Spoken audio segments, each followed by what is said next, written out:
Yusek, good morning po. Yusek, if I'm not mistaken, matatapos na yung extension ni General Marbil sa June 4 kasi tapos na yung election. And meron ng mga pangalang lumulutang gaya ni General Melencio Nartaes being the number 2 man of the Nartades being the number 2 man and sinasabing close din kay Senadora Amy Marcos. And another name na lumulutang si General Torre, who led sensitive operations like the arrest of Pastor Apollo Kibeloy and former President Rodrigo Duterte.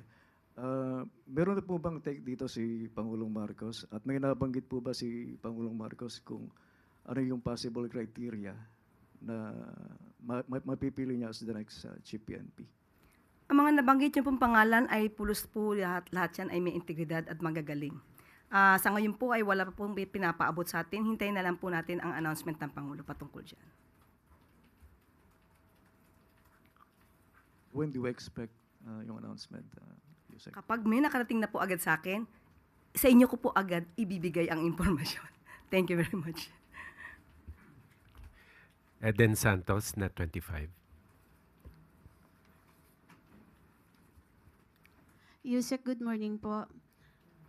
Meron po bang reaction from Malacanang dun sa naging statement po ni Alyansa Campaign Manager Toby Chanco na isinisisi po niya doon sa impeachment na isinulong against BP Sara yung pagkatalo po ng ibang kandidato po ng Alyansa?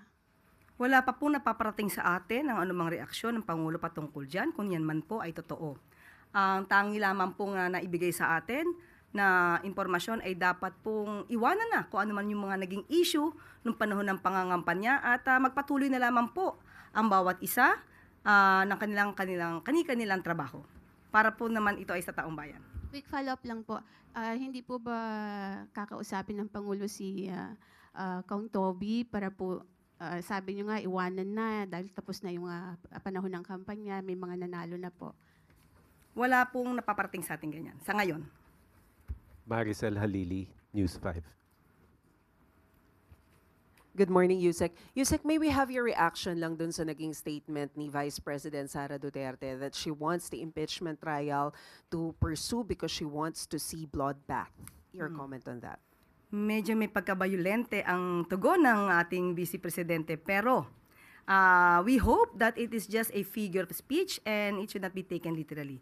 Kung yan naman po ang nais niya at talaga naman po magkakaroon ng balitaktakan kapag nagkaroon ng trial, hayaan na lang natin po itong gumulong. Sa point of view po ng Palace, whose blood should be spilled? Hindi po makikialam ang Pangulo patungkol sa ganyang issue. Okay, but do you agree with the statement of former Senator De Lima that this is a toxic rhetoric remarks coming from the Vice President? Hindi rin po tayo magbibigay ng anumang opinion patungkol po dyan. Salamat, Yusek. Clay Pardilla, People's Television. Good morning, Yusek. Yusek, the government has approved 16,000 positions for the coming school year, an increase from 10,000 teaching positions created annually under VP Duterte. Ano po yung nagtulak sa government to increase po ng 16,000 position? How will it impact the class sizes, improve the quality of education, and yung workload po ng mga teachers? Thank you po.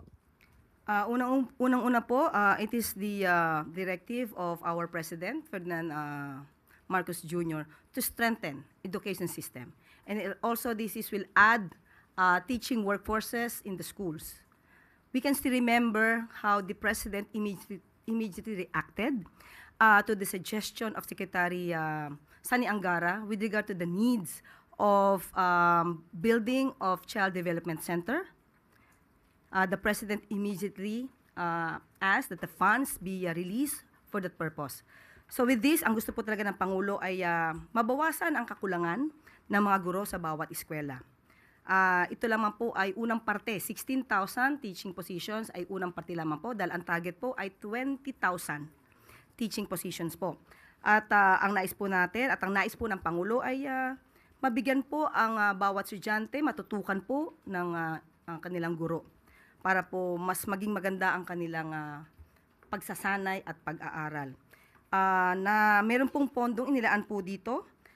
Lumalabas po na ang pondo ay 4.19 billion.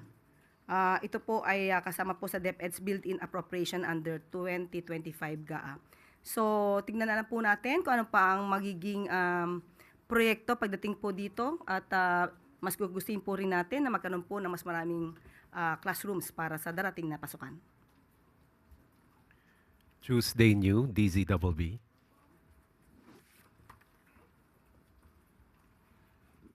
Good morning, ma'am. May utos po ba si Presidente kung meron man kaugnay ng problema po ngayon sa Visayas about the condition of the San Juanico Bridge? Kasi po medyo apektado na po yung mga residente, mga negosyante, at saka yung local economy doon. Ito naman po ang una natin ipaparating, ito'y ayon sa ating Pangulo. Ang pag-rehabilitate po, masasabi natin makakaroon ng pag-apekto no? Sa taong bayan, sa concerned citizens na nandoon sa lugar. Pero tingnan po natin ito sa mas positibong aspeto dahil ito po ay rehabilitation. Mas nanaisin po talaga na maiwasan kung ano maaaring idulot ng disgrasya kung ito man ay hindi maaayos na maaga. So, sa ngayon po ay nagkaroon po ng blue alert. Ibig sabihin, nasa heightened alert ang mga concerned agencies para po matugunan, marespondihan kung ano man po ang pangangailangan ng mga tao na aapektuhan. Nagkaroon na rin po ng multi-task force at magkakaroon din po ng public assistance desk on both sides doon sa bridge. At may 24-hour patrol unit na rin po for safety monitoring. Magkakaroon din po ng weighing station para madetermina yung mga vehicle na pwedeng dumaan. At ito po rin ang ipinangako ng DPWH, magkakaroon po ng 13 shuttle buses, 24/7 service para dun sa mga tao na maapektuhan para po magamit po ang lugar dahil light vehicles lamang po ang maaaring gumamit dito. So, pansamantala yun po. At mayroon pong pakikipag-ugnayan ang DPWH sa LGUs at sa PPA para how to ferry the buses of passengers na maaaring maapektuhan po. Last question, Sam Medinilla, Business Mirror.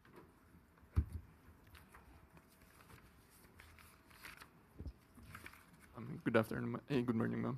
Magfa-follow up lang kami, ma'am, regarding po dun sa investigation ng Office of the President sa OWA, controversial 1.4 billion land acquisition deal ng OWA. Aside from former administrator Arnel Ignacio, may iba pa po bang other OWA officials na na-sanction or natanggal sa position dahil po dun sa nasabing transaction? Sa ngayon po ay under investigation pa po ang lahat. At kung meron pa pong iba mga opisyal na involved dito, magkakaroon po ng aksyon. Kung sila may tatanggalin, sususpindihin, at maagarang investigasyon po ang kinakailangan dito. Tapos, na-determine na po ba ng Office of the President if yung fund na nagamit for that controversial transaction is nanggaling po dun sa OWA fund, OWA GAA fund, or dun sa OWA Trust Fund? Sa initial na investigasyon, hindi po affected ang OWA Trust Fund, pero iniimbestigahan pa rin po kung may nagamit. Pero initial po na investigasyon, wala daw po. As of this moment. Thank you, ma'am. Okay. Thank you very much, Yusek Claire. At bago po tayo magtapos, isa pang good news para naman sa mga nagsilbi sa midterm elections nung nakaraang linggo. Alinsunod sa direktiba ni Pangulong Ferdinand R. Marcos Jr., dinagdagan pa ng Department of Budget and Management ng 1,000 piso ang election honorarium ng mga guro at poll workers. Bukod pa ito sa nauna ng 2,000 pisong across the board na dagdag allowance na inanunsyo ng DBM. Dahil sa bagong aumento, makatatanggap na ngayon ng 13,000 piso ang chairperson ng Electoral Board, habang 12,000 piso naman ang poll clerk at ikatlong miyembro ng board. Hindi po matatawaran ang serbisyo ng higit 750,000 poll workers na inabot na ng madaling araw sa mga presinto o hindi na natulog, matiyak lang na mabilang ng tama at maprotektahan ang ating mga boto. Saludo po kami sa inyong dedikasyon. Panoorin po natin ito.